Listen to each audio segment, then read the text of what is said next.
Clan Kennedy con el que vamos a empezar. ¿Saben ustedes que Ted Kennedy vivió uno de los momentos y uno de los pasajes más turbios de esta familia? ¿Saben ustedes que hay más de 20 casualidades, lo vamos a llamar, que han acabado con la vida de muchísimos miembros de esa familia? Para muestra un botón, insisto, esto que van a escuchar nunca lo hicimos en el Centinela Radio. Está sacado del Centinela del Misterio para Metropolitan TV. No se lo pierdan. Vamos a hablar de misterios, vamos a hablar de una familia política, quizá la mayor estirpe política o la más conocida, que son los Kennedy. Vamos a hablar también con Alfredo Fernández, abogado y analista político, vamos a hablar con Xavier Cajo y vamos a hablar con Miguel Gutiérrez Pérez. Pero el primero de ellos es Carlos Bustos, el Centinela del Misterio. Carlos. Buenos días. ¿Cómo estamos, buen hombre? Echándote de menos, hombre. Hacía ya 3 semanas que no venías por aquí. Dos. Pero sabes que la primera por elecciones y la segunda pues por temas de trabajo, pero sabes perfectamente que las personas que te mando cubren nivelón. El expediente incluso mejor que yo. No, mejor que tú no, pero nivelón. José Luis Hernández Garbi y Villatoro. Hablando además de la semana clave en la que se cumplían, fue la semana pasada, 75 años del desembarco de Normandía. De manera que yo te lo agradezco, que me enviaras tanto talento. Fíjate que se hicieron en menos de 72 horas, Villatoro y Garbi, junto conmigo. Nos hicimos en menos de 72 horas, yo en el de televisión no participé, pero hicimos la Biblioteca del Centinela, presentando el libro Lo que nadie conoce el día de. Después vinieron aquí a hacer Tu redacción abierta y poco después hicimos el Centinela del Misterio en radio, hablando de la Segunda Guerra Mundial, de misterios de la Segunda Guerra Mundial y de la personalidad sorprendente, increíble y desconocida del Führer, de Adolfo Hitler, con cosas que hay que bucear muy dentro de la historia para decir, pero esto es posible que un degenerado de estas características lo sea a nivel personal y profesional, pero lo sea más a nivel interno, con unas mentes despreciables, incluso con acoso sexual a su propia sobrina, la sobrina de Adolf Hitler, bueno, bestial. Ese programa de radio lo recomiendo a todo el mundo, el que hicimos en Met Radio sobre los misterios de la Segunda Guerra Mundial y en concreto sobre Adolf Hitler. Yo no he visto, porque estamos acostumbrados a ver cosas de Hitler, pues su personalidad paranoide, la obsesión por la raza aria, cómo llegó a ser canciller alemán, cómo se le fue de las manos la guerra, el holocausto nazi con los judíos. Estamos acostumbrados a eso, pero hay una parte oscura de la vida personal de Hitler que recomiendo que la gente indague, o directamente que se escuche el Centinela Radio en metropolitanradio.es. Bestia, yo me quedé con la boca abierta de lo que aprendí, también gracias a Villatoro y a Pere Cardona, no te pierdas a este. Lo que pasa es que como está en Cataluña, pues no fue posible traerle con esa celeridad, ¿no? Bueno, pues desde luego, cuando Carlos Bustos no puede venir al Centinela, me manda personajes e historias de muchísima calidad.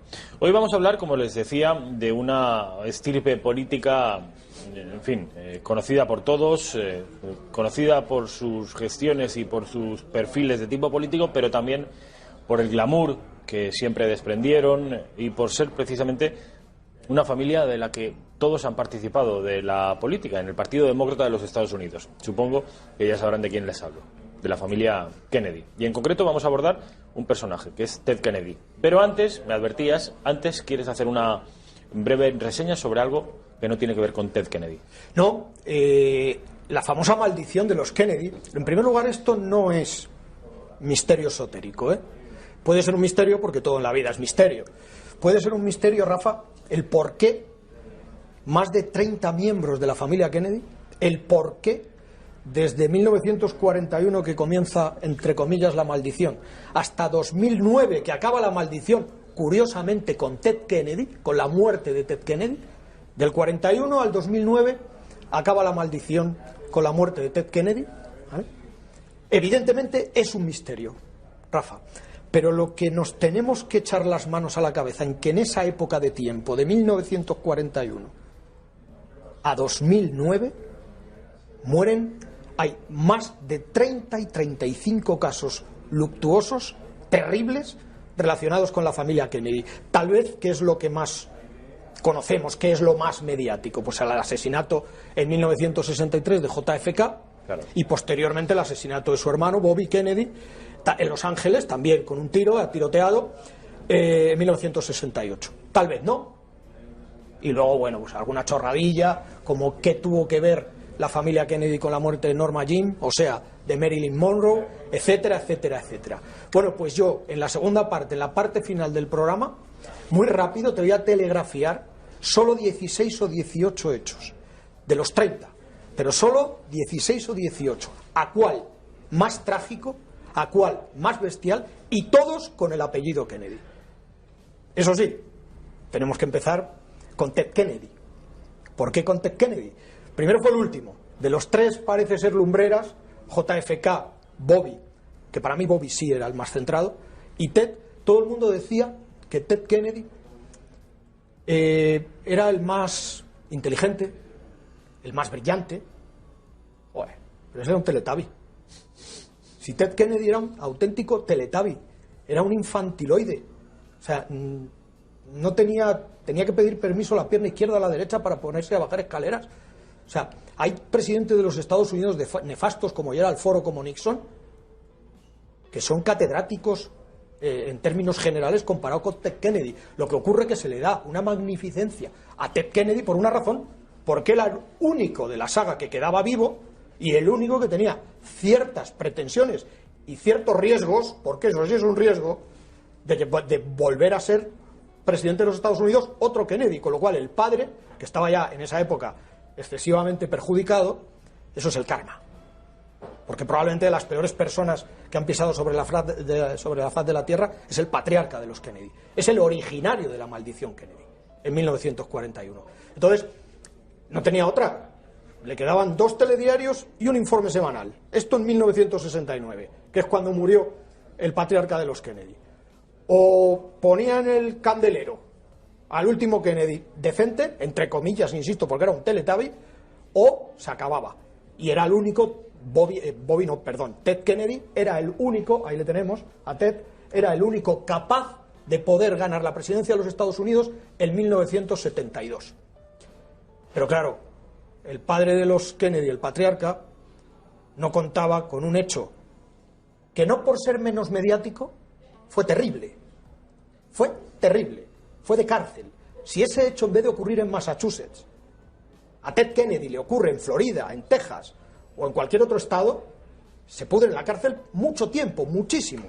Y por este hecho no llegó ni a entrar en la cárcel, porque le condenaron a 2 años de prisión, pero por no tener antecedentes, que los tenía,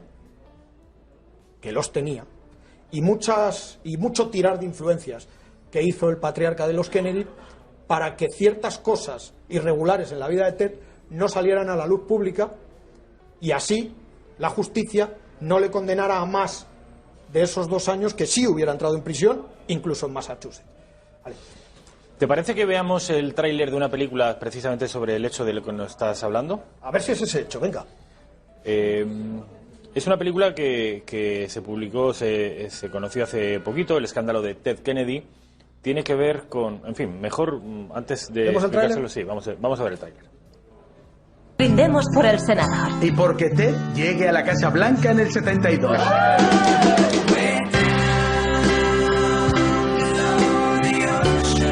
Familia. No hay una palabra más importante. Compartimos un vínculo de por vida.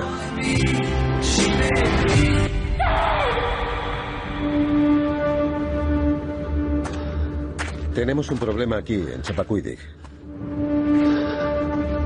Ha habido un accidente. Nos encontramos, Sam y yo. ¿Qué demonios pasó anoche? Y yo conducía. Lo único que sabemos es que la opinión pública pedirá tu cabeza. Contaremos la verdad. O nuestra versión de ella. Quiero que sepáis que hicimos todo lo posible por salvarla. ¿Cómo podemos ayudar al senador? Un cadáver guarda un montón de secretos claves para ser declarado culpable o inocente. ¿Está diciendo que existe la posibilidad de que no se ahogara? Podría haberla sacado del coche en 25 minutos. Si me hubiesen avisado. A veces el camino en el que estás no es el camino que has elegido.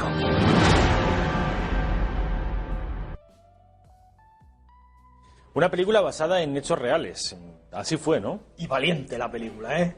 Y valiente la película. Coño, 50 años después, ¿por qué todo el mundo decide hacer películas 50 años después, aproximadamente? Si no se va a desclasificar nada. Si mientras esté de presidente Donald Trump no va a desclasificar nada, porque es raro que Donald Trump no esté en todos los... Es un perejil, están todas las salsas. Entonces, vete tú a saber. De la misma manera que todos tenemos posibilidades de que nuestro padre sea Julio Iglesias, un Borbón o un Kennedy, pues en todos los casos de estas características ocurridos en los Estados Unidos, todos tenemos posibilidades, o todos tienen posibilidad de que aparezca Donald Trump en un rinconcito, o por lo menos su nombre, ¿no? El tema es terrorífico, o sea, es triste. Ponnos en contexto, Carlos. Esto que estamos viendo, obviamente... esto ocurrió de verdad. Esto es cierto. Muy cierto. Lo que nadie sabe muy bien es la razón por la que esa mujer murió. Pues yo te lo voy a contar. A ver. Porque además, en la película... insisto, es una película súper valiente, porque hay Kennedys vivos. Pero... Y porque relativamente Ted Kennedy, el responsable de todo aquello, ha muerto hace 10 años. Y tiene familia, evidentemente. Pero se obvian... Bueno, no es que se obvian. Se dicen cosas de soslayo que tienen una importancia capital y que para mí son claves a la hora de por qué este cobarde y sinvergüenza de Ted Kennedy sale por patas después del accidente. Del accidente, pero ponnos en contexto. O sea, ese accidente, ¿cuándo se produce? ¿En qué año se produce? ¿Por qué se produce? ¿Quién es esa mujer que le acompañaba? O sea, es Mary Jo. Luego vemos los misterios que rodearon al hecho luctuoso. Pero antes, ponnos en contexto. De lo general, esas son o particular. Fotos reales, eso no es de la película, ¿eh? Esas fotos que te he conseguido son de hemeroteca y son auténticas. Vale. Mary Jo Kopechne. Ahora te explicaré ver, quién empieza desde el principio. Empezamos desde el principio. 18 de julio de 1969. 18 de julio. De 1969. ¿Una fecha que a ti te dice algo, el 18 de julio? Sí, fecha de... para unos un golpe de Estado, para otros alzamiento nacional glorioso y para otros simplemente la paga del 18 de julio. Esto ha venido a cuento porque el accidente del que ustedes están viendo imágenes se produce precisamente un 18 de julio. No del 36, sino de... ¿qué año? 69. 69. La historia no fue excesivamente mediática. De hecho, en el tráiler de la película se dice lo que nunca se contó, lo que nadie se atrevió a contar y lo que quedó prácticamente oculto durante años. Y se cuenta ahora porque, insisto, han pasado esos 50 años de rigor. Bueno, pues por dos motivos no fue mediático. A ver. El primero y el más importante porque la familia Kennedy lo ocultó absolutamente todo. La familia Kennedy falsificó hasta documentos. ¿Pero ocultó el qué? Porque aún no nos has explicado qué ocurrió ese día. Bueno, déjame que te ponga en situación. Y la segunda de por qué se ocultó lo que te voy a contar es porque les vino muy bien que justo en esa época había 3 astronautas en órbita para pisar la Luna. Acuérdate. 69, ¿verdad? 18 de julio del 69, 19 de julio del 69, 20 y 21 es la época, se lanza la plataforma para llegar a la Luna y por primera vez el famoso... El Apolo. Un pequeño paso para el hombre y un gran paso para la humanidad. Eso es en esas fechas. Es más, el día que se rescata a Mary Jo, la secretaria muerta, ¿vale? O imprudentemente, bajo un homicidio imprudente, no bajo un accidente, es un homicidio imprudente, ese día fue cuando se dice esa famosa frase de un pequeño paso para el hombre y un gran paso para la humanidad. Y llega a la Luna. Entonces, eso fue una cortina, les vino a los Kennedy, porque los Kennedy son una familia maldita, pero también a veces les pasa lo que a Zidane, parece que tienen una flor en el culo, ¿sabes? Porque les vino de maravilla, porque eso fue una cortina de humo terrible.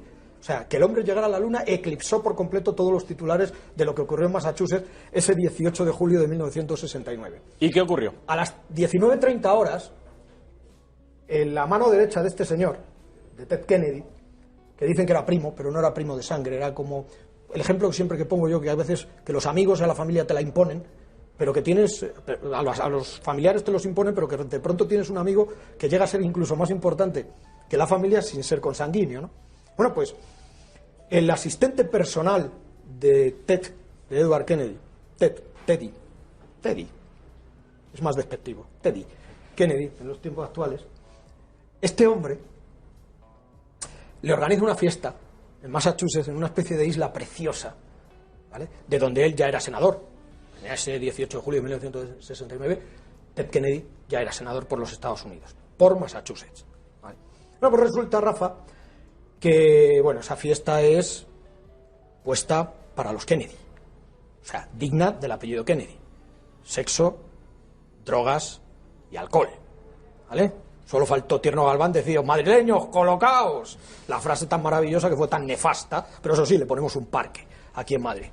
En fin, en definitiva, se lía la de Dios con perdón en esa fiesta. Y a esa fiesta está invitada esta Mary Jo Kopechne, más otras chicas que fueron las secretarias y parte del equipo encargado de llevar la campaña presidenciable, para ser presidenciable, Robert Kennedy, que no olvidemos que es asesinado un año antes en Los Ángeles, ¿vale?, por un tiro, después de más o menos una especie de meeting, un cutre meeting. Genzimani fue un minicidio más que un magnicidio, porque no fue en Lord de multitudes. Bueno, entonces, Robert Kennedy Bobby tenía, y yo creo que podía haber llegado a ser presidente de los Estados Unidos, fíjate, si no se lo cargan, porque para mí era el más válido de todos, incluido JFK, que ya sabes lo que pienso de JFK, que Robert de Bobby, para conseguir que 3 años después, en 1972, Edward Kennedy, Ted Kennedy, pues llegue a ser presidente de los Estados Unidos. ¿Qué ocurre? Pues lo que ocurre donde están los Kennedy, que se va todo de las manos, que lo que son 2 Coca-Colas se convierten en 2 litros de whisky por persona, y además de garrafón, de esos que lo destilaban de mala manera en esas garrafas que parecían botijos coruñeses. Bueno, a lo que voy. El amigo, ahí tienes a la muerta, Mary Jo Kopechne. Era la secretaria de Ted. La secretaria. Se les va de las manos.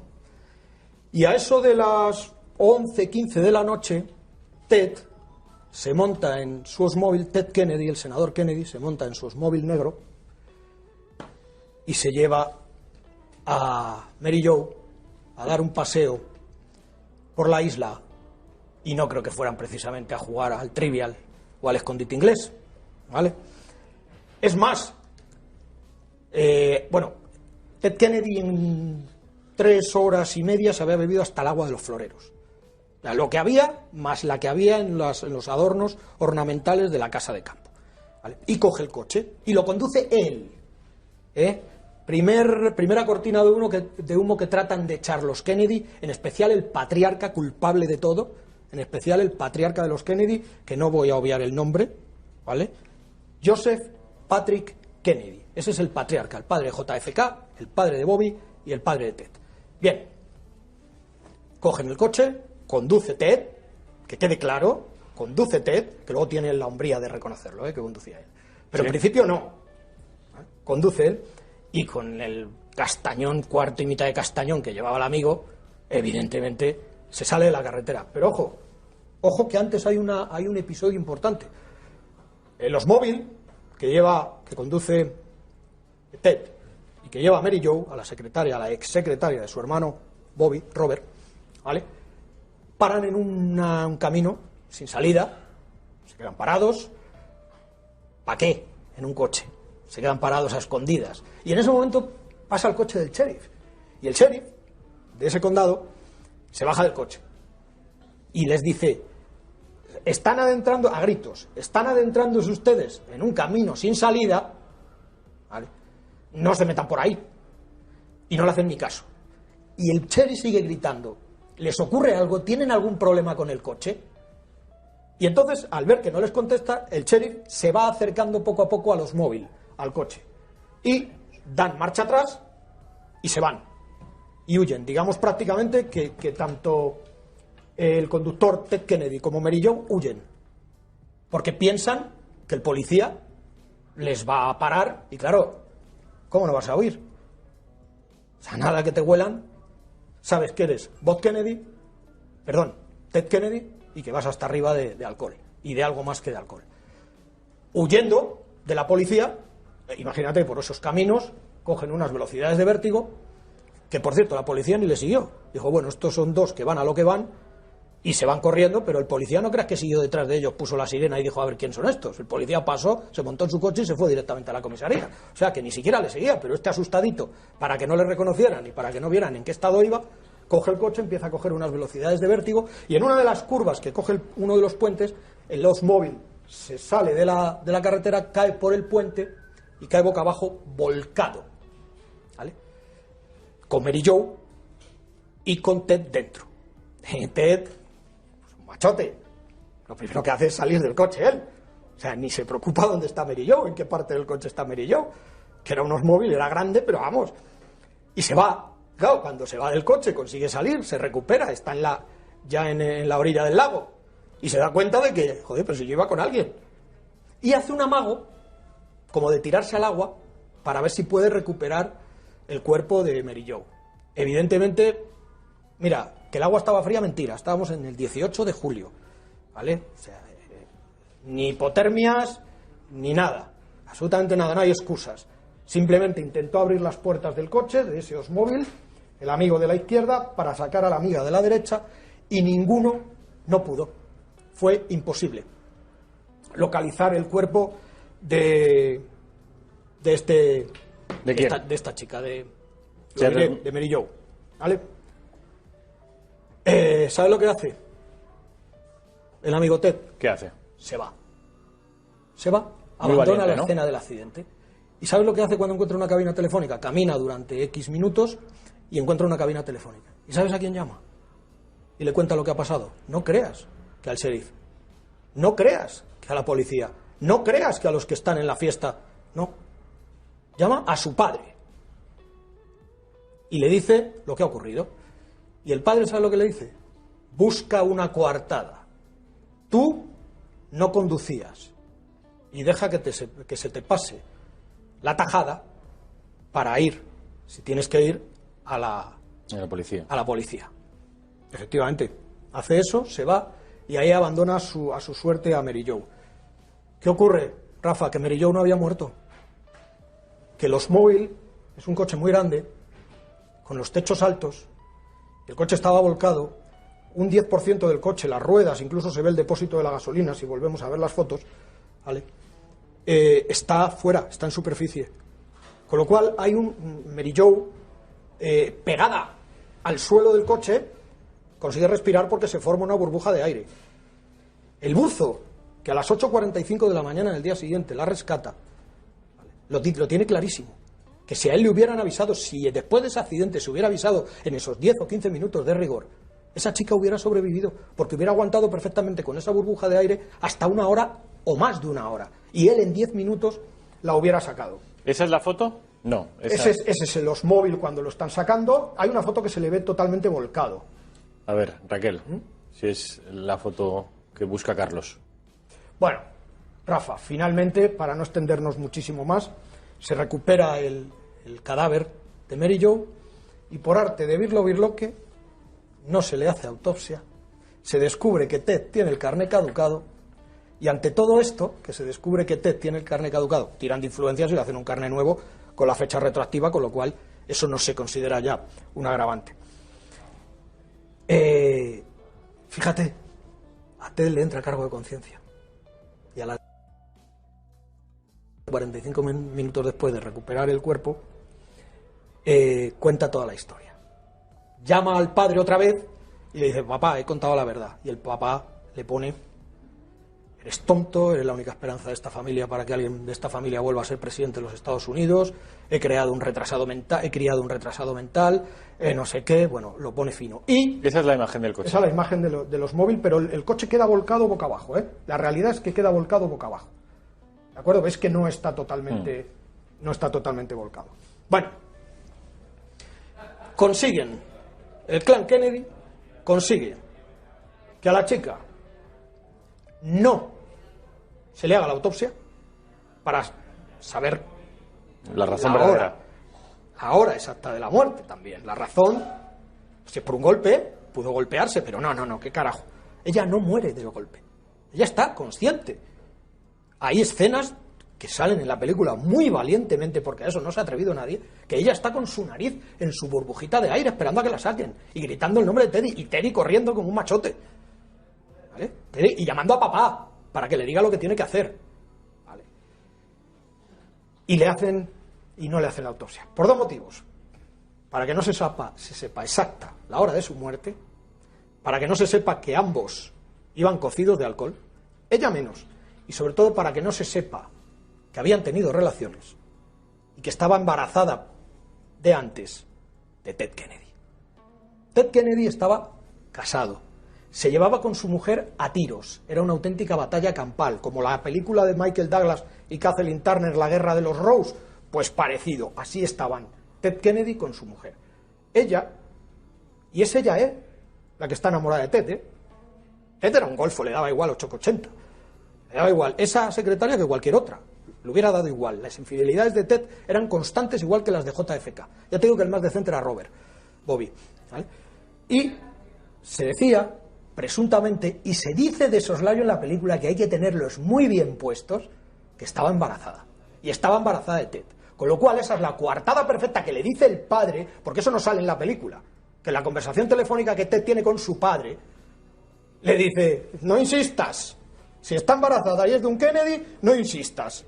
Ya está. Con lo cual, no se hace autopsia. No se puede adivinar nunca que estaba embarazada y que ese posible, supuestamente bebé, era de Ted. O sea, es alucinante. Vamos... A todo esto le perdona al pueblo, ¿eh? Sí, y luego me vas a decir enseguida, porque esta fue solo una de los muchos dramas por los que tuvieron que pasar los Kennedy, pero tienes una relación de hasta 16. Bueno, hablamos de Ted Kennedy, de su accidente, de lo cobarde que fue, de lo canalla que fue y de cómo, a pesar de todo eso, me decías justo antes de irnos que sí, el pueblo siguió queriéndole. 40 años después de ese accidente, cuando Ted Kennedy muere, él dice en sus memorias que efectivamente reconoce que cometió un acto execrable, que efectivamente él conducía, ¿vale? Y que se arrepentirá el resto de su vida. En esas memorias aparece todo eso. Y que tuvo una actitud inexcusable. Sí, inexcusable, pero Ted Kennedy, hace 40 años, ¿vale?, es reelegido por mayoría absoluta como senador de los Estados Unidos. Reelegido varias veces. Es más, Ted Kennedy ostenta el récord de ser el cuarto. Fíjate que ha habido senadores en toda la historia de los Estados Unidos, pues ostenta Ted Kennedy el récord de ser el cuarto senador más longevo, con acta de senador, de todos, absolutamente todos los senadores que han pasado por el Senado, valga la redundancia, de los Estados Unidos. Después de haber conducido borracho, de haber negado auxilio, de que se haya producido una muerte por la negación de este auxilio, de haber falsificado su carnet de conducir para que no saliera y que la pena fuera mayor, de que estaba conduciendo con un carnet caducado, y de todo lo que hemos contado. A pesar de eso, el pueblo norteamericano le convierte en el senador más longevo, en el cuarto más longevo de toda la historia, y todas las reelecciones suyas por Massachusetts por una aplastante mayoría, tan aplastante como quedó el techo de su coche, donde estaba debajo Mary Jo, la secretaria de Bobby, y seguramente de él. Bueno, no fue Ted el único protagonista de un hecho luctuoso que afectara a los Kennedy. Tienes una relación que no es ni siquiera toda. No, esto es... Mira, como no tengo, como soy como era el pez de Nemo este que no tenía memoria, como tengo la memoria justica, ¿vale? Me las he escrito y he elegido 15 o 16, porque todos hubiera sido un auténtico cuaderno, o sea, un paquete de folios habría que haber usado para traerte todos los hechos macabros, hechos luctuosos, pero desde sobredosis de droga, encontrar un Kennedy tirado en un hotel de Palm Beach con sobredosis de droga, hasta... ¿Accidentes de avión? Sí, bueno, pero eso sí te los he contado. Eso sí te los he contado porque solo 16, hay más, pero solo 16, está de lleno la familia Kennedy, desde el patriarca a sus hijos y sus nietos y sobrinos, o sea, la familia directa. O sea, de esos hay 30 y tantos, pero es que hay muchísimos más. Mira, todo comienza en noviembre de 1941. En noviembre de 1941, Plena Guerra Mundial. Sí, Rosemary Kennedy, enferma mental e hija del patriarca de los Kennedy, o sea, hermana de John Fitzgerald Kennedy, de Ted Kennedy y de Bobby Kennedy, una enferma mental, pero de las severas, porque además tenía un coeficiente de actos violentos y de demandas violentas terribles, ¿vale? A esta pobre mujer, que era su hija, te digo, la hermana de John Fitzgerald, la hija de Joseph Patrick Kennedy, patriarca de los Kennedy, no sé cómo se las apaña, la mete en un hospital y la lobotomiza. le practica una lobotomía a su propia hija, porque era la vergüenza de los Kennedy. Joder, pues ya anda, que si hubiera vivido para ver todo lo demás del resto de años del siglo XX. En definitiva, esa cirugía, esa lobotomía, no solo la dejó peor que estaba, sino que la causó un tumor cerebral de lo que murió en el año 2005. En el año 2005, esto se lo hace en el 41, y esa pobre mujer lobotomizada pasa toda su vida hasta el 2005, que fallece de un tumor cerebral, ingresada y escondida en un psiquiátrico. La hija del patriarca de los Kennedy, la hermana del presidente Kennedy. Dicen que este hecho es el comienzo de la maldición, es el comienzo de que el karma ahí se empieza a volver en contra de la familia Kennedy. Ojo, ¿sabes cuándo este karma se les estabiliza? No cuando ella muere en 2005, sino cuando muere Ted Kennedy en 2009. ¿Sabes de qué muere Ted Kennedy en 2009? De un tumor cerebral exactamente en el mismo lóbulo donde lo tenía su hermana, que fue lobotomizada. A partir de ese año 2009, cuando muere Ted, del 2009, en teoría al 2019, que yo sepa, no hemos vuelto a ver ningún escándalo de esta magnitud de la familia Kennedy. Buscan hemerotecas, yo no lo he encontrado. Alguna habrá liado, porque vestigios de estos pues no lo sigue liando Froilancito de todos los santos y Saederedía, como le llamo yo. Pues imagínate, pues algún Kennedy tipo Froilán de Borbón, pues puede quedar por ahí, ¿vale? Fíjate qué curioso. Esta maldición empieza en el 41 con la hija del patriarca de los Kennedy lobotomizada. Y se acaba la maldición cuando el último Kennedy, digamos mediático, Ted, muere de un tumor cerebral en 2009. Curiosamente, el mismo tumor y en el mismo lóbulo del cerebro donde lo tenía su hermana.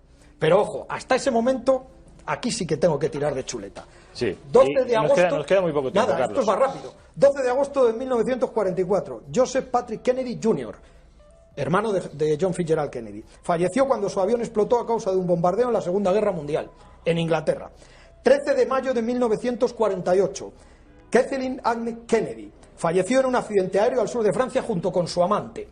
23 de agosto de 1956, Jacqueline Bouvier Kennedy dio a luz a su hija muerta. 9 de agosto de 1963, Patrick Kennedy, hijo de John Fitzgerald Kennedy y Jacqueline Kennedy, nació prematuro, falleció 2 días después. 22 de noviembre de 1963, el presidente John Fitzgerald Kennedy es tiroteado y asesinado en Dallas. Ya era presidente de los Estados Unidos.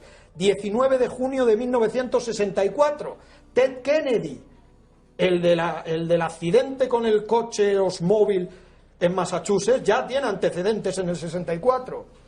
Al loro, el senador, que ya lo era por Estados Unidos, Edward Moore Kennedy, Teddy para los amigos, sufrió un accidente aéreo en el que falleció uno de sus asistentes y el piloto.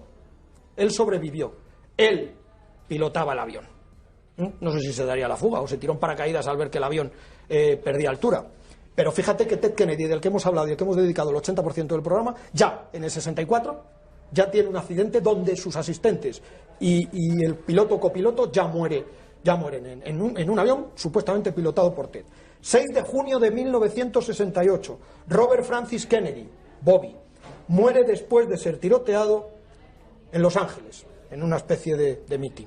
El otro Kennedy que muere tiroteado poco después y que probablemente hubiera sido presidenciable seguro. Agosto de 1969, Joseph Patrick Kennedy II, hijo mayor de Robert Kennedy, tuvo un accidente conduciendo un todoterreno en el cual su novia, una pasajera, y su hermano David Anthony Kennedy, 2 de ellos quedaron paralíticos y uno de ellos murió. El hijo de Robert, el que había muerto un año antes. 18 de noviembre del 69, Joseph Patrick Kennedy, después de sufrir una embolia en 1961, por lo que perdió las piernas y quedó discapacitado, en 1969 sufrió un ictus, falleciendo poco después. 1 de abril de 1991, William Kennedy Smith, hijo de James Kennedy Smith, fue juzgado por violación. Posteriormente, fue declarado inocente por el artículo 33. ¿Sabes cuál es el artículo 33 de los Kennedy, no? Pues ya te lo puedes imaginar. 19 de mayo de 1994, Jacqueline Kennedy falleció de un linfoma, de un cáncer, en su apartamento de la Quinta Avenida de Nueva York, con solo 64 años. 31 de diciembre de 1997, Michael LeMoyne Kennedy, 6º hijo de Robert Kennedy, de Bob Kennedy, y de su esposa. falleció en un accidente en Aspen, Colorado, después de chocarse contra un árbol esquiando. 16 de julio de 1999, John Fitzgerald Kennedy Jr., hijo de John Fitzgerald Kennedy, y su esposa y su cuñada fallecieron cuando el avión, el que él mismo pilotaba, se estrelló en el Océano Atlántico. 25 de agosto de 2009, y ya para terminar, Ted Kennedy sufrió un derrame cerebral y luego se confirmó que ese derrame cerebral fue producido por el tumor en el mismo lóbulo que su hermana, lobotomizada por su padre, el patriarca de los Kennedy y cáncer verdadero de esa familia y responsable de todas esas maldiciones, ¿vale? Lobotomizada en 1941 y muerta 4 años antes, en 2005. Marilyn Monroe, otro tipo de secretarias, otro tipo de amantes que mueren en extrañas circunstancias, todo eso ni te lo cuento. 16 o 18 casos reales, están las partidas de defunción, está en la historia, y esto no es misterio ni estúpidas historias del Centinela, en este caso. Esto ocurrió real, y me he dejado otras tantas guardadas en el tintero. El lapidario, Carlos Bustos. Te recuerda al cochecito de James Dean, ¿no? El Little Bastard, el pequeño bastardo, la cantidad. Pero eso no es esto no es paranormal, carajo. Esto fue así. Carlos Bustos, Centinela del Misterio. Como siempre, un placer. Mil gracias por estar aquí. Aún, después de haber hecho este programa y de haberme documentado de una manera como no lo he hecho en mi vida, aún no me lo creo. ¿Quien siembra viento recoge tempestades? Tan malo y despiadado era el patriarca de los Kennedy para que una maldición cayera como una espada de Damocles sobre su cabeza durante prácticamente un siglo. Es increíble. Como increíble es lo de James Dean. Alguna vez, de casualidad, hicimos alguna pincelada junto a mi compañera Mercedes Valdeón sobre la maldición de Little Bastard, el pequeño bastardo que así bautizó James Dean a su Porsche 955. Pues también me permiten que también aplique ese refrán, que quien siembra vientos recoge tempestades, que un gigante que curiosamente murió después de terminar el rodaje de su gran película Gigante, que un gigante de la pantalla, un icono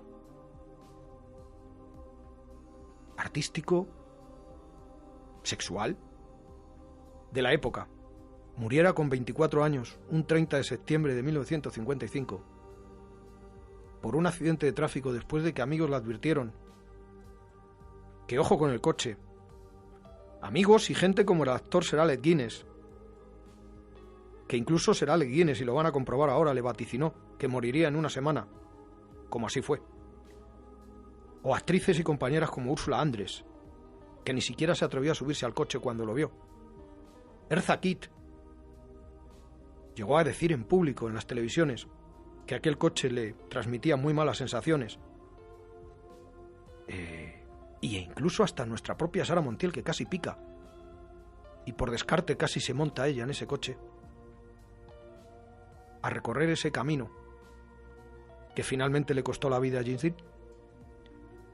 No hago más spoiler, no adelanto más, porque insisto, si lo de Kennedy es para echarse a temblar y es increíble, la maldición del Porsche de James Dean pone los pelos como escarpias. Son las 8 menos 10 de la tarde, eso sí, en la península ibérica, porque en la Comunidad Canaria serían... Una hora menos. Ya, ¿y qué hora sería? Pues las... Espérate, que me has pillado. Pues las 7... Sí, las 7 menos 10. No, las 7 menos 10 son ahora en la península. No, son las 8 menos 10 en la península. En Ceuta. Huesca. ¿Dónde? ¿Qué hora sería? ¿Dónde? En Canarias, las 7 menos 10. 7 menos 10. Pero si tienes ahí un reloj enorme. Yo lo tengo, pero los espectadores no tienen reloj. Pero bueno, lo estoy viendo. Raquel, no sé si te has olvidado de la sintonía. Ah, vale. Vamos a ponernos serios porque Centinela es una cosa seria.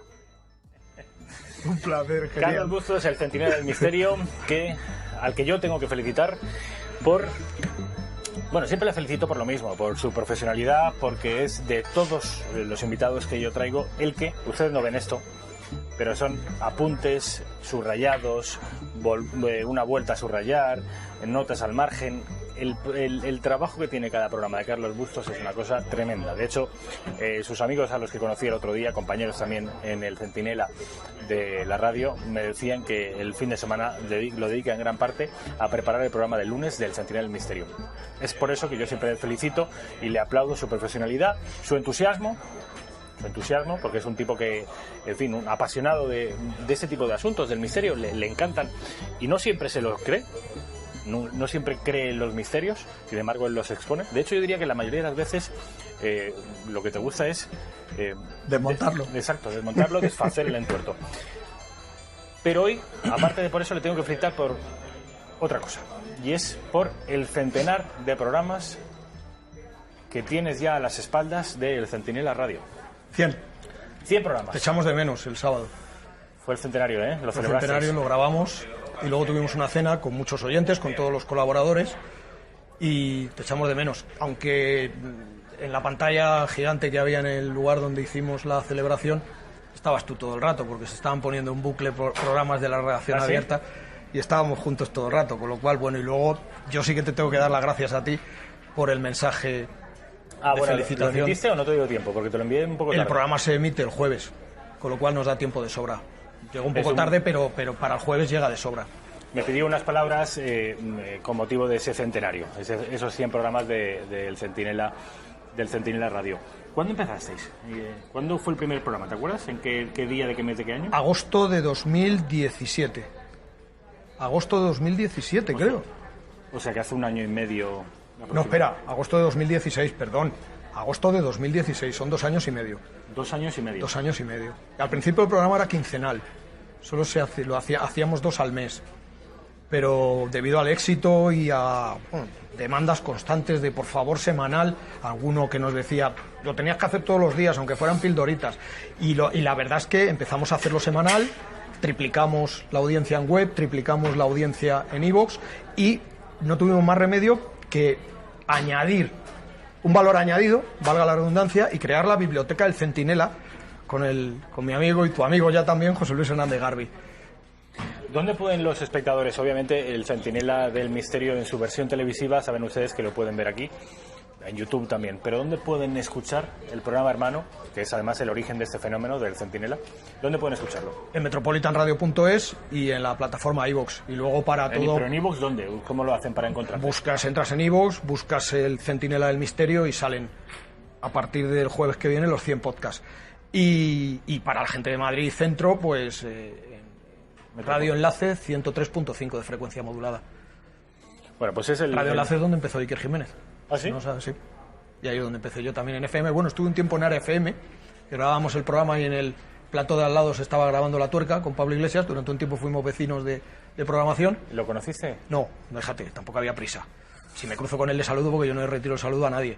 Pero no lo conocí. Y, por ejemplo, tú que eres podemita. Yo sí, claro, y mira, me he puesto la camisa azul. El otro día me criticaste que iba con la roja, pues hoy me he puesto la azul.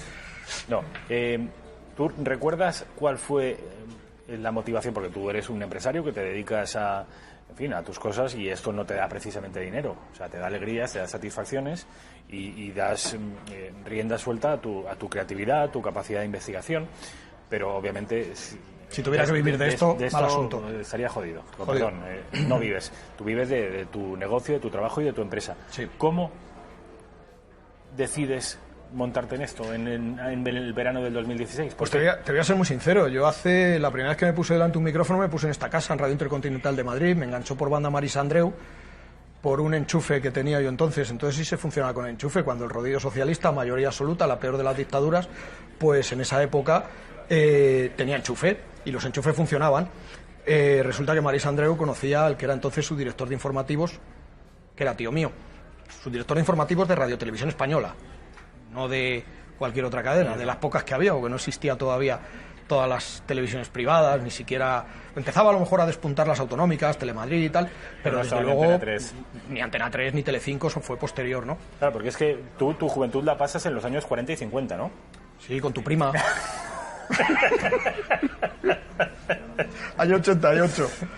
87, Estamos hablando del año 88. 88. Año 87, año 88. Y estuve 6 meses aquí maravillosos. Con Maris Andreu, con Héctor del Mar, con Miguel Ors, con Emilio Bueno, Javier ahí Plaza. ya te metieron el gusanillo en el cuerpo, ¿no? No, por completo, el gusanillo en el cuerpo. ¿Y no vuelves a tocar la radio hasta 2016? No, hasta la radio la dejo, mi último programa, que se llamaba Los 30 éxitos más un fracaso, que se emitió un tiempo en Radio Vinilo, Inter FM, lo dejo porque tampoco se ganaba tanto dinero como periodista, ¿vale? Y a mí me gustaba vivir Eso bien, no ha cambiado. y tenía ciertos... ¿No ha cambiado? No ha cambiado. Y tenía ciertas inquietudes, ¿no? Y bueno, pues al final, mira, empresario de la sanidad ambiental. Y no me arrepiento. ¿Qué ocurre? Pues que ha pasado el tiempo, Rafa, y he visto que mi empresa, pues más que bien, pues va. Funciona. Nunca ha dado ni un solo año ha dado pérdidas, con lo cual he visto que ya no se me necesita tanto dirigiendo mi empresa. Y bueno, a mi edad, pues que te contraten es muy complicado. Entonces dije, pues ya que la montaña no va a Mahoma, pues que venga la Mahoma montaña. Eso es emprender. Y monté mi propia productora, Metropolitan Radio, emisora, productora, y hacemos programas muy buenos aparte del Centinela, ya te enseñaré alguno. Y en uno tienes que venir, en el Una tú y otra yo, ese programa te encantaría. Ah, no sabía yo que hicieras, y esto me acabo de enterar. Muchos más programas, en directo. en Los 30 éxitos más un fracaso, Una tú y otra yo, Entre sueños. ¿Y otra yo de qué va? Una tú y otra yo es un formato que se me ocurrió viniendo de Nueva York, el viaje a Nueva York que fui testigo de aquel exorcismo. Pues venía tan sumamente bloqueado y venía tan sumamente acojonado que me pasé... Que te largaste, por cierto, el exorcismo. Salí pitando el exorcismo, cosa que no se debe hacer, y venía tan sumamente bloqueado que dije, yo no hago más centinelas, yo esto no quiero saber nada de esto, ni del misterio, ni de miedos, ni de exorcismo, ni de Ouija, ni de la madre que lo fundó. Y me empecé a inventar un programa para mí, que era para mí. Una tú y otra yo. Una tú y otra yo es la presentadora del programa, cogemos a un invitado que suele ser famoso y le pedimos 6 canciones, las 6 canciones que han marcado su vida. Y la presentadora, investigando con sus allegados y con su gente, le da la contrarréplica. Tú me das estas 6 canciones y yo te doy la contrarréplica. Generalmente el invitado elige canciones que le han marcado la vida sentimentalmente en muchos casos, tanto para bien como para mal. Pues yo sé cómo se las apañan, que acaban llorando en todos los programas. El invitado, hemos tenido al Pelocho de La que se avecina, hemos tenido a Fede Celada, Antonio Pagudo, todo el mundo le conoce como el Pelocho de La que se avecina, hemos tenido a Fede Celada, uno de los actores principales de la serie Los hombres de Paco, hemos tenido al bajista de La Unión, Bolín, Bolín. Hemos tenido gente importante y es un programa que en principio dije, me lo voy a hacer para mí, me olvido del misterio. Y al final, pues mira, aquí sigo haciendo 100 programas de misterio y Una tú y otra yo, pues en principio vamos a empezar temporada con una presentadora nueva que a lo mejor conoces porque ha venido aquí y viene aquí a Intereconomía, a Radio Intereconomía. Se llama Susana Cañil, una grande, una escritora de las grandes. Qué bueno. Bueno, vamos a empezar ya, si te parece, y aprovechamos para irnos a publicidad. Inmediatamente después de la publi empezamos con... Adelántale a los espectadores cuál es el tema a tratar hoy, Carlos. Pues como la semana pasada viniste parlanchín y hoy veo que también... Pero si no vas a hacer más que hablar tú. Pero, joder, Sí. pero porque me tira de la lengua con algo que no tiene nada que ver con el programa. Te pregunto, y estamos hablando de todo menos de misterio, Carlos. Que he sacado Por yo el cierto, tema. Qué mal el Madrid, ¿eh? Pero fatal. Pero fatal. Pero un desastre, qué desastre, de verdad. Qué Qué mal. desastre, qué desastre. Una última cosa antes de pasar a publicidad, y después de la publicidad ya saben ustedes que empezamos con un programa que va a girar en torno a la figura misteriosa de James Dean. Pero antes, y además esto tiene que ver con los asuntos que tú sueles tratar, y supongo que precisamente por eso Yo sé de lo que me vas a hablar y ya... estás al tanto de lo que ha ocurrido. Sí, tenemos un programa pendiente ya, Carlos Cuadrado y yo. Laura Luelmo, profesora zamorana, 26 años. Hace escasamente un mes se traslada a un pueblecito de Huelva para trabajar en un instituto onubense, con la mala fortuna de ir a alquilar la casa, una casa baja de estas típicas de los pueblos, a ir a alquilar su casa justo enfrente de la casa en la que desde hacía un mes también se alojaba un asesino. Un asesino que había pasado 15 años de su vida en la cárcel por haber matado a cuchilladas a una mujer. El pasado jueves desaparecen ella y él. Hoy ha aparecido el cadáver de ella. Este hombre pasó, a pesar de haber matado a una mujer y haber intentado lo propio con otra, solo 15 años en la cárcel. Bueno, luego se quejan de la PPR. ¿Vale? Si en vez de 15 años... Tenía que ser PP sin la R, prisión permanente, o como queráis llamarlo, cadena perpetua. Esa es mi opinión. Pero que no gusta, que no es políticamente correcta. Mira, yo ya estoy que por uno me entra y por otro me sale. Yo ya no tengo que quedar bien con nadie a mis 50 años. Si en vez de 15 años en la cárcel hubiera pasado 35, esa chica seguramente hoy viviría. Bueno, ¿qué edad tenía el asesino? En torno a 50 años. 50. Pero vamos, el presunto 15 más asesino. 65, el presunto asesino. Presunto asesino. 65, bueno, con 65 y pues ya está. Pues a lo mejor se le quitan las ganas. ¿Sabes? Pero es igual. O sea, Bueno, o sea, que quiere tienes preparado un especial sobre Sí. esto, ya lo tienes. Está Carlos Cuadrado detrás de ello. Carlos Cuadrado, ya saben ustedes, lo conocen de sobra porque ha estado aquí 3 o 4 o Hombre, es 5 el, veces. el presidente de la Asociación Colegial de Criminólogos de España y tertuliano y colaborador habitual del Centinela del Misterio Radio. Pues y aquí ha estado, es verdad. Pues me gustaría también que un día también viniese. Cuenta con ello. Lo que tú me pidas, si tú me dices ven, lo dejo todo, como dice el bolero. Bueno, pues vamos a publicidad y a la vuelta estamos con la figura de James Dean, que estuvo, no sé si lo saben, rodeada de muchos misterios. Las 27 minutos, las 8 y 7 minutos, ya solo te quedan 23 minutos para hablar de lo que has venido a hablar. Dejaremos a la televidencia, a nuestros televidentes, a la audiencia, les dejaremos otra vez cojos. Bueno, James Dean, la figura de James Dean. A ver, a todo el mundo lo conoce por una película famosísima que se llamaba Gigante. Gigante, Al este del Edén y Rebelde sin causa. Uno de 3 los- exitazos impresionantes. Uno de los sex symbols de aquel Hollywood de los años 50. Efectivamente, y solo murió con 24 años un 30 de septiembre del año 1955. Justo al terminar el rodaje de Gigante, estrenó un coche, The Little Bastard, el pequeño bastardo. Era un Porsche 955, un Porsche, para los no, como te gusta decir a ti, de aluminio y que solo pesaba 600 kilos. Imagínate, motor Porsche, aluminio, 600 kilos, pues una caja de bombas, Pues el imagínate. coche. Él lo tiene. 24 años murió. Con 24 años. Qué joven, yo pensaba Sí, que era- no, a ver, estaba Jackson. muy cascado, estaba más quemado que la oreja de Niki Lauda, con perdón. Porque admiro muchísimo a Niki Lauda, muchísimo, muchísimo. Le admiro muchísimo, pero es un dicho que no, a lo mejor no queda bien, pero oye, en los tiempos que corremos hay que también eso puede sentar mal. No había visto que has venido con Elena. ¿Puede ser? Querido Rafa, me dijo mi hija Helen que como tuvieras el valor de llamarla Elena, te iba a llamar a ti Juan Francisco Núñez Huesca, porque se llama Helen. Se llama Entonces, Helen. como tiene pendiente de hacer un programa aquí conmigo y contigo sobre Belchite, ¿vale? Abstente de llamarla Elena, porque si lo haces, te llamará Juan Francisco Núñez Huesca.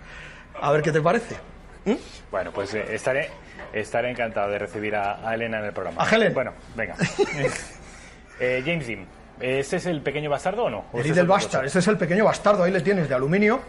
Se lo manda.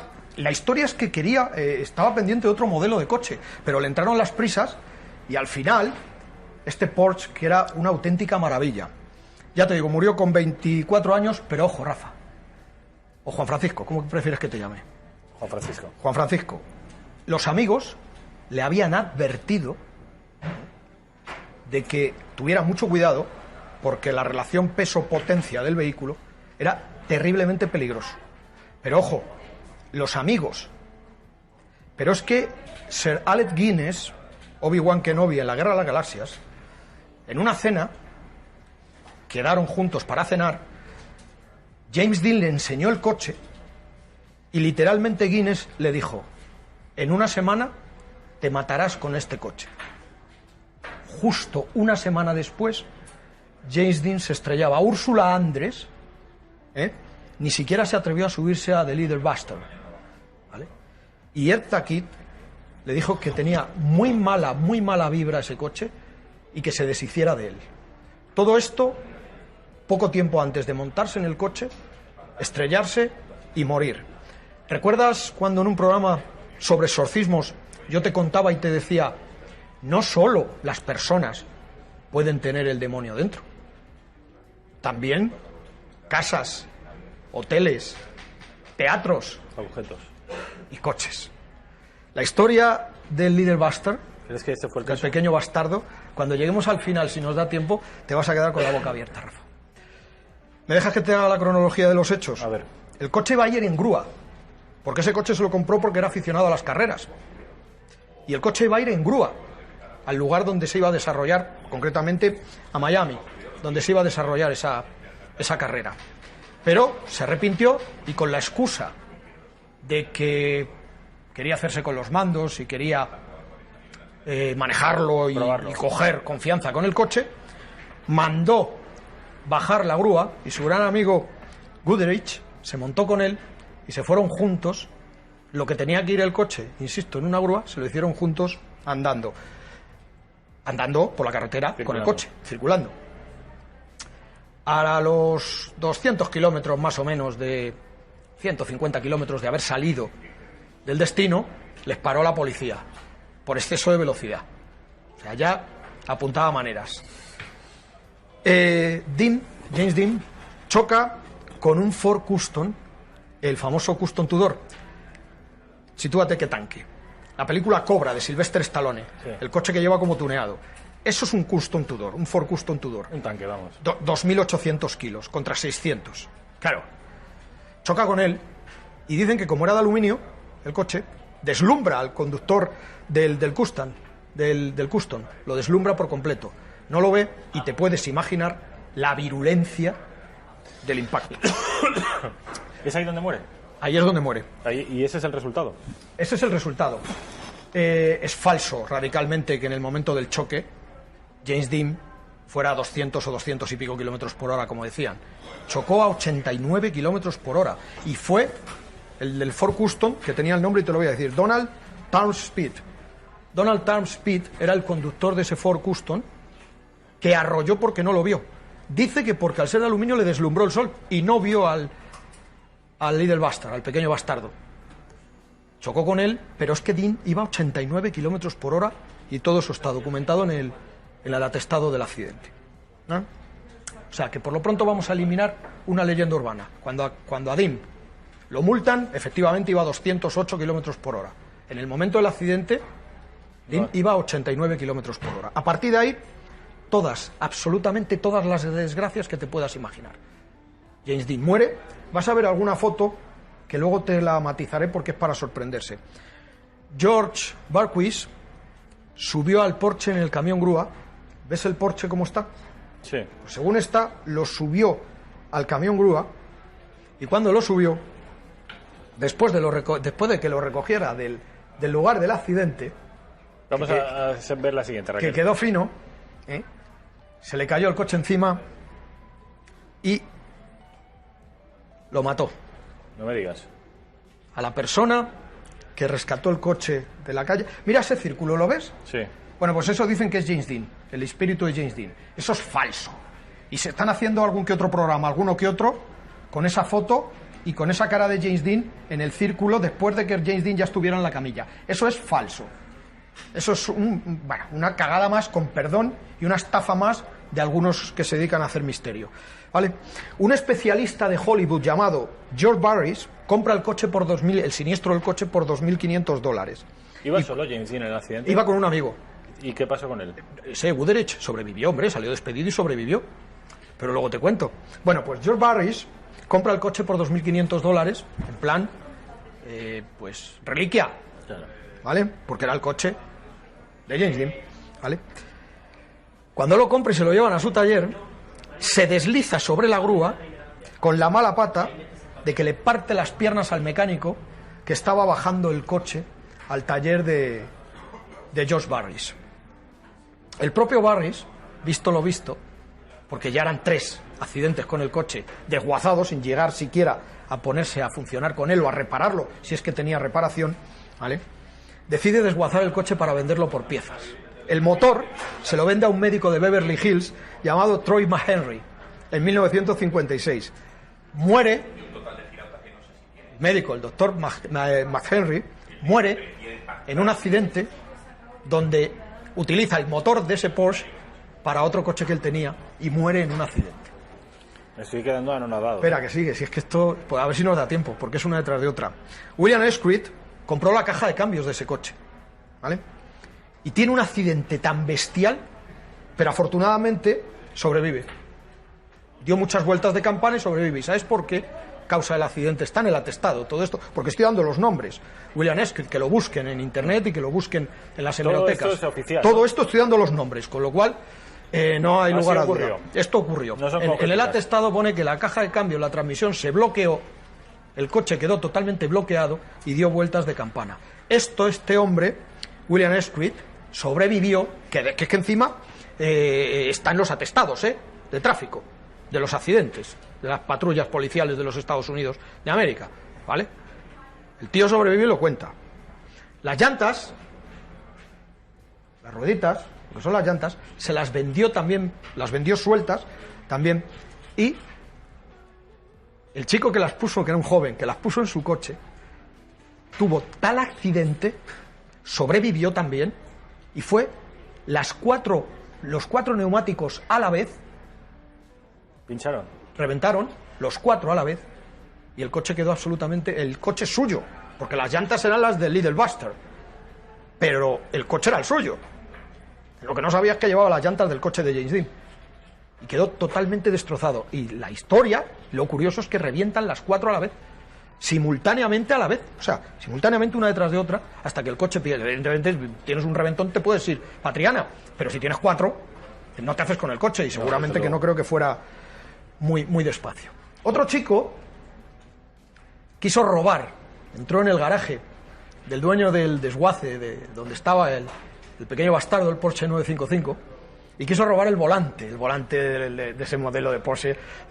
Eso es una delicia, eso es una bendición de Dios, de madera con los agujeros y el símbolo de Porsche en medio. Bueno, pues al tratar de robar el volante, parte de la chatarra del coche le seccionó un brazo. Pero bueno. Sí, señor. ¿Quieres que siga? ¿Pero cuántos heridos, mutilados y muertos llevamos ya? ¿Quieres que siga? No sé, unos cuantos, por lo menos 8, ¿no? Bueno. Barris, el que compra el coche por $2.500 al principio era para arreglarlo y como reliquia, pero después, claro, visto tanto accidente, decide desguazarlo. Bueno, pues ya se cansa y dice, mira, lo voy a utilizar. Se lo cedió, prácticamente se lo regaló a la patrulla policial de carretera de California para que lo llevaran a exposiciones, ¿vale? Y que con ese, viendo el coche de James Dean, fruto, parece ser, de los excesos del propio James Dean, que probablemente iba a 89 kilómetros por hora, como decía el atestado, pero a ver cómo iba a 89 kilómetros por hora, vamos, a 60 kilómetros por hora, con 5 rayas y 6 botellas de Jack Daniels, pues es más peligroso que a 200 siendo cuerdo, ¿no? Claro. Y precisamente cedió el coche gratuitamente a la patrulla policial de California para que en diferentes exposiciones pues le sirviera para dar charlas de seguridad, ¿vale? Antes de que la patrulla se lo llevara para la primera exposición, y perdón que me ría porque estamos hablando de muertos, ¿vale? El garaje de Barris sufre un incendio colosal. El garaje donde estaba el Little Buster sufre un incendio colosal. El coche, cuando apagan el incendio los bomberos, queda intacto, sin gota de carbonilla. El Porsche de James Dean, intacto, sin gota de carbonilla, ¿vale? Y los otros 12 coches que había en el garaje reducidos a cenizas. El garaje hecho unos zorros y el Little Buster abollado, porque es como quedó el coche, pero sin gota de carbonilla. Pero limpio de fuego y de ceniza. Exactamente. El coche fue exhibido en Sacramento. Después ya de aquello se lo llevaron a Sacramento. La policía de Sacramento se lo lleva para otra exposición. Bueno, pues según está en el stand, tal que en un alto como el que estamos, el coche se cae y le parte la cadera a un chaval que estaba viendo el coche, fan, admirador de James Dean, estaba viendo su coche con lágrimas en los ojos, se cae el coche del stand y le parte la cadera al pobre admirador de James Dean. Lo que yo hubiera hecho es mandarlo al espacio o enterrarlo en algún desierto, no sé. Pues ahí debe estar, porque el camión que transportaba el coche para otra exposición en Salinas pierde el control del camión y se mata. El conductor del camión que transportaba el coche de esa exposición donde se cae del stand y le rompe la cadera a un fan de James Dean, se llevan el coche de la exposición, lo transportan en un camión a otra exposición en Salinas, que me parece que pertenece también al estado de California, se le va de las manos, se pierde el control del camión, el conductor además un Mack de estos gigantes con morro, como El Diablo sobre Ruedas, esa película maravillosa, y muere el conductor del camión. Pues no sé, ya he perdido la cuenta de los muertos que... Te queda la mejor. ¿Aún quedan? Te queda la mejor. Por lo menos la que realmente es súper misteriosa. A ver. En 1958, Barris prestó la carrocería del 950 y del Porsche 950. A ver si 550, tenemos más imágenes. Creo que tenemos más imágenes, ¿no? de James Dean y del Porsche. Vamos a volver a... No lo sé, ponerlas. no lo sé. Bueno, pues presta el coche por última vez. El camión pierde el control, el coche queda intacto según estaba, ¿vale? Y el camión pierde el control, muere esta persona, pero el coche lo llevan a Miami, a una muestra también de seguridad, para que vieran el estado del coche. Bueno, pues cuando el coche fue puesto encima del camión que iba a llevarlo a Miami para esa muestra de seguridad, en Los Ángeles Sale por los aires, ya no desaparece el coche misteriosamente, nunca llegó a su destino y desde ese día nadie sabe dónde está ese coche. Nadie ha vuelto a ver al pequeño bastardo, al Porsche 550 de James Dean. Bueno, No está en ningún sitio. Yo creo que es una buena noticia, porque ese coche lo único que había hecho es, suponiendo que tuviera, no sé, vida, matar a gente. Ya, pero ¿dónde está el coche? Se subió a un camión, el coche iba a Miami, en Los Ángeles para, y el coche desaparece y nadie ha vuelto a ver ese coche. Que está hecho un paquetito prensado en un desguace o está convertido en bolígrafos de estos, que los americanos son muy amigos de reciclar todo. Te cogen el amianto y hay teléfonos móviles con amianto. Pues que se quede ahí. ¿Qué te parece? O sea, que iban a llevarlo de Los Ángeles a Miami. O sea, que iban a cruzar todos los Estados Unidos con el coche. Y el coche no llega a Miami. El coche no llega, pero no es dónde está el coche. Ahí se le perdió la pista y se desconoce por completo dónde está ahora mismo. Pues en 1958, 50 años después, 60 años después, se desconoce por completo el paradero de Lidl Basel. 60 años después. Exacto. Y la suerte, me preguntabas por Goodrich, Sí, el amigo que iba con él conduciendo. en el accidente. Sobrevivió, salió despedido, pero sobrevivió. Murió tiempo después en un accidente de coche conduciendo un Honda por una carretera alemana. El querido compañero y que viajó con él en ese viaje cuando tuvo el accidente, valga la redundancia. La frase típica de James Dean, que la decía cada vez que podía en sus premier, en sus presentaciones de películas. ¿Cuál era? Vive rápido, muere joven y deja un hermoso cadáver. Este dejó varios, ¿eh? El coche de James Dean dejó varios. Eso decía James Dean, ¿eh? Sí, señor. ¿Conoces la novela de Stephen King, Christine? No. Bueno, Stephen King escribió una novela, Christine, sobre un coche, un Plymouth Fury del 58, creo, del 56, que coincide con la fecha en que murió James Dean, un Plymouth Fury, que luego John Carpenter hizo una misma película llamada Christine. Por favor, te recomiendo que la veas. Si te gusta el misterio, te va a encantar. La historia va de un coche asesino, que ya en la propia cadena de montaje mató al que estaba probando el coche, lo mató por asfixia dentro del coche. Christine es un coche que comete más asesinatos que el propio de Little Buster, el propio pequeño bastardo del Porsche de James Dean, ¿vale? Y con esta novela de Stephen King, dicen que esta novela de Stephen King se basó. Eso te iba a decir, se inspiró En el pequeño bastardo, ¿no? En el pequeño bastardo, en el coche de James Dean.